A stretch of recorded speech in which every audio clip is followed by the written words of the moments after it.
Hey there, this is David Cox, Senior Portfolio Manager of Financially in Sync at Raymond James in Waterloo, Ontario, Canada. Today on the webinar, Where Do We Investors Stand?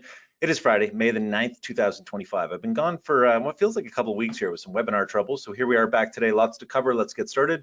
Intermarket analysis, we'll sort off by week here. Bitcoin's come up fair ways here, about $10,000 in the last several days, actually. You can see here again, reminder, this is the short, the intermediate, the long-term trend. Everything is sorted here by week. You can see bonds here down on the bottom here, just continue to struggle in a downtrend. Again, reminder, please pause your video player at any time for more details. Again, you're going to hear in the headlines, you're going to say, oh, Bitcoin is nearing all-time highs because of this or because of that, or the US government is doing this. No, it's not. It's been going up for 15 years. I mean, that's the reality. This is the zoomed out big picture. Again, we get lost in the noise, right? All of us see headlines. We see all kinds of things that trigger our emotions. We need to remember always to remember that demand and supply drive prices of everything. And as a result, we need to always zoom out to remember that, again, the short term of what we're feeling or hearing is not necessarily reality. So look at stocks. This is the S&P 500. We've just gone through essentially a mini crash, but if you look at the monthly chart here, going back essentially 15 years, you can see here's the damage that took place recently. I mean, there's not much to speak of.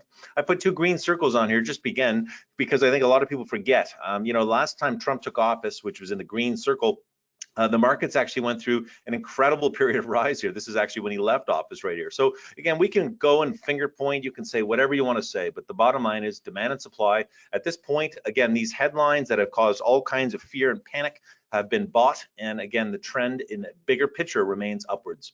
Let's take a look at strong momentum. This is important. So again, we talk about, or I talk about sometimes, overbought, oversold, and whatnot. This is the Nasdaq 100, the triple Q. This is on the bottom panel. I put vertical lines here on each of the surges in 21-day rate of change. What that means is right now we've had the Nasdaq 100 has surged 17% in the last 21 days. That's pretty big.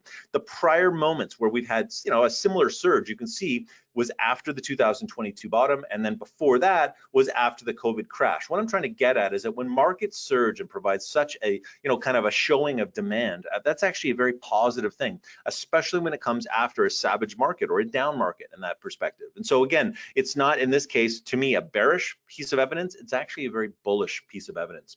So again, just break it down a little further. S&P 500 on the left, I showed this chart a few weeks ago, bouncing off of that long-term support at the 2021 highs. But on the right side here, again, a lot of noise on here. We have broken a trend line, but if we really zoom out here, I'll tell you, sorry about that.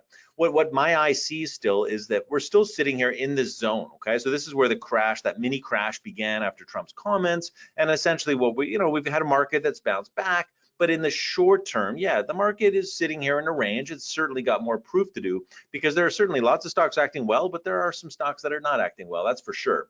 We got three game on kind of indicators here, bonds versus stocks turning lower. Again, that just means stocks are outperforming. Defensive consumer staple stocks, lower versus stocks, and volatility versus stocks. So again, all we're seeing here is risk on behavior. When we always want to zoom out and remind ourselves as well, investors used to have two classic invested kind of asset classes, right? You got bonds and stocks, the typical balance. Both of these charts, left and right side. Left is Canada, right side is the US. Stocks versus bonds, they both look like uptrends to me. There's no change. It's been an uptrend here for years. And so from that perspective, an investor with stocks in their portfolio is certainly doing better and not costing themselves relatively with bonds. Let's look at sentiment here. This is the AAII survey. It's an institutional survey. I found this interesting. Again, this tweet is what it is, but it comes from an actual organization called AAII. We've had 11 weeks where we've had more bears than 50%, and that's huge, okay? And you can see in the chart there, if you take a look, we're talking multi-decade highs here. So it's interesting. So even as the market here has rallied back, we've had a lot of negative. Everyone's negative, right? And I think maybe you can understand, right? Are you negative? And again, these are things we need to constantly ask ourselves, because sometimes we can be negative and price is the opposite. And we need to be very, very careful, right? Our opinions can get in the way of making our own decisions. Let's take a look at Canada here. We've just gone through elections on both sides of the border. But again, Canada just had an election. Canada's GDP per capita, which is per person, is sitting here at the bottom of the barrel. I mean, out of all these OECD countries, what a disaster. Not to mention, my goodness, look at this. Canada government spending is 80% of the GDP growth. Now, there already isn't much GDP growth. And the truth is, it's coming from Canadian government spending, meaning more government jobs. I got to tell you, from a big picture standpoint, I think this is clearly problematic from a financial standpoint and a real economic foundation standpoint, but it is what it is. So let's take a look here. Canada's got a lot of housing that's coming down here. Again, housing is very definitely regional and very specific in terms of where we're looking at. But this is the seasonally adjusted prices, and this is a cumulative national house price decline. We're now sitting at a bigger decline than all the way back to the late 80s. And again, there's no surprise from my perspective, right? What you've got here is we've got price to rents are very, very elevated. We've got price to incomes continue to be very, very elevated. And we've got a market that really requires lower interest rates to continue to feed itself. And again, I think you know my view on this, but again, I think the bottom line is people have overborrowed, over leveraged, and I'm not convinced they're going to be comfortable doing that going forward. Just a quick chart here, technology versus financials. Technology has been strong in the last week or two, but again, versus financials, it's clearly a downtrend, not much to say here.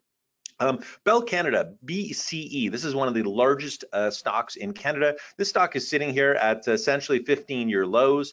They just cut their dividend. I showed this chart a couple months ago, I think rather. A 5% dividend yield was where it was at the high of 2022. It was at a 12% when I last showed it. And yesterday they just cut their dividend. I think they cut it by more than half. It might even be up to 70%. Huge. And this is the problem, right? Investors are dealt the worst of both worlds. When you're sitting here as the dividend investor saying, yes, I collect my dividend, I'm not going to be concerned with the 61% price crash in the last 3 years. Super unfortunate when you have lived through that 61% crash, and then of course the dividend gets cut as well. It's like, just getting whacked two ways. Let's look at gold here. Gold's been strong, but gold's been weak in the last couple of weeks here. It hasn't been keeping up with stocks. The stocks have bounced. Left side is the physical gold ETF, still in an uptrend, but again, did mark that large bar, which really showed sort of in the short term supply overcoming demand. On the right side, we've still got gold stocks in an uptrend, but again, we've lost some relative strength for sure. Just a couple of charts here looking at All in Sync. These are just a variety of charts. These are weekly charts, everything from Broadcom in the top left, Interactive Brokers, a financial top right, Berkshire Hathaway, Warren Buffett has announced his retirement. That's still the weekly chart, looks like an uptrend to me. And then on the bottom left, Comfort Systems. All those green circles are where you had unusual bars, mostly bullish engulfing bars, where you had that kind of market coming back and providing demand after the sell-off in stocks. Those are all areas where our clients purchased the security. Let's take a look at a couple of growth stocks that are on the move here, several actually. The left side is Halozyme Therapeutics, breaking out of a multi-month base here, kind of a one-year base broke out. I believe that was on Wednesday. You can see in the bottom left, they announced earnings, pretty solid earnings, 41% year-on-year earnings growth, a lot of consistent sales growth, 4-quarter rising. That's the number of institutions that have been buying the stock. Oh, in fact, what am I talking about? Clearly I'm wrong. Sorry, snipped the wrong chart, but that's not the case. On the right side, we've got Him and Hers, which is Hims. What an incredible stock. This is a weekly chart. And again, there's so much volatility in here. And this is why we have to understand the stocks we invest in. This stock from the green circle is up about 70%, which is unbelievable. But again, it doesn't even look like much, right? So again, remember, scale matters when we're looking at something. I also just posted Dutch Brothers here. They just announced earnings yesterday. And this is a pretty bullish looking bar that took place on some high volume. Just again, another stock here that clients might be familiar with. Let's finish off with Sector Watch. There's the gold stocks up at the top of the list, and there's healthcare, REITs, and staples all on the bottom of the list. Again, we're starting to see some more green start to evolve into here. That's the way it is. I will be back. I'm going to actually take next week off as well. I'm away on a short-term trip. But again, I appreciate your support, and thank you for checking in. Please follow me on X. I'm at David Cox RJ. Thanks again for your time this week. This has been David Cox, Portfolio Manager at Financially in Sync in Waterloo, Canada.